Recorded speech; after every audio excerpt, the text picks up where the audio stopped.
And Yeah! Woo! This is Royce. Okay, ready? Okay, how many of you guys have actually been to a hookah bar in San Jose? Any of you? Okay, so for those of you who haven't, before I started working at Tangerine, which is a few blocks away, I had no idea what hookah was about, why people wanted to even go and hang out at a hookah lounge. But as I started working there and I continued, I started to learn the culture behind it and why people want to go there and have fun and stuff like that. So hopefully that's what I'll inform you about today. So smoking hookah has changed from a pastime of wealthy Middle Eastern people, and it's become a really popular way for college students to spend time with their friends. Today, I will explain how a hookah is set up and how it works, where it originated from, and how it is used today. So the first thing, what is a hookah and how does it work? So right here in this diagram, it shows the different parts of a hookah. The top part right here is actually a bowl, and that's what the tobacco or shisha is, where it goes inside. The bowl is covered with a screen on the top, which is usually made out of foil with just some holes poked into it. Underneath that is a tray or a plate right here.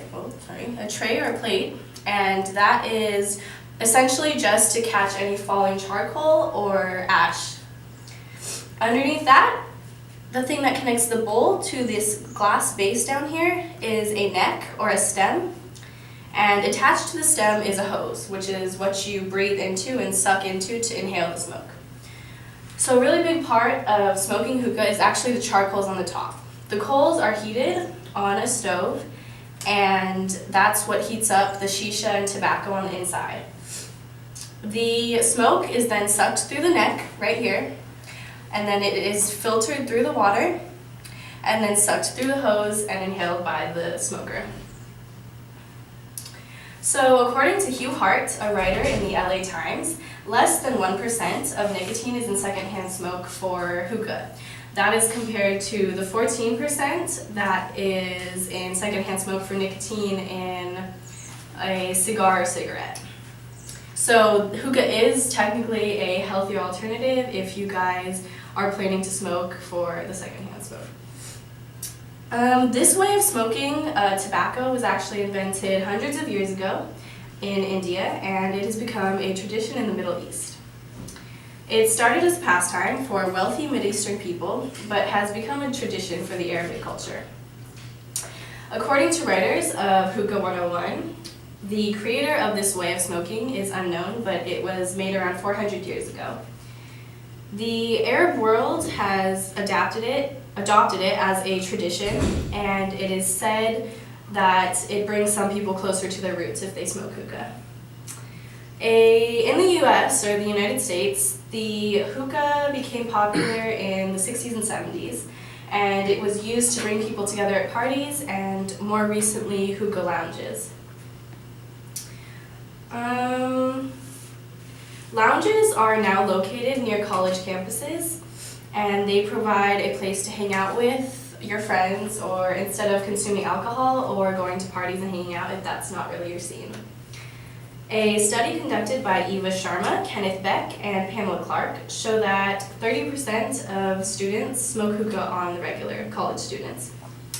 It is a really good way for underage people to have fun and go out if they can't go to bars and stuff. Most of them have DJs and dance floors to have fun. These are just 3 examples of some hookah bars just in downtown. Hookah Beats is actually known for having a dance floor and their club-like atmosphere, while the Swinging Hookah and Tangerine are known for their laid-back atmosphere. So hookah lounges are good for you either way. E.K. Soul talks about the role of hookah lounges in the night scene and says that they are just as popular as some bars and clubs in some cities. This is actually what tobacco looks like on the inside, and there's so many different flavors and smells, like depending on whatever your preference or taste palette is. So it's a really unique way to go and have fun with your friends, like for anybody. I hope that I have explained how a hookah works and why people have been smoking it for such a long time, over hundreds of years. It is a great alternative for drinking and going out to party.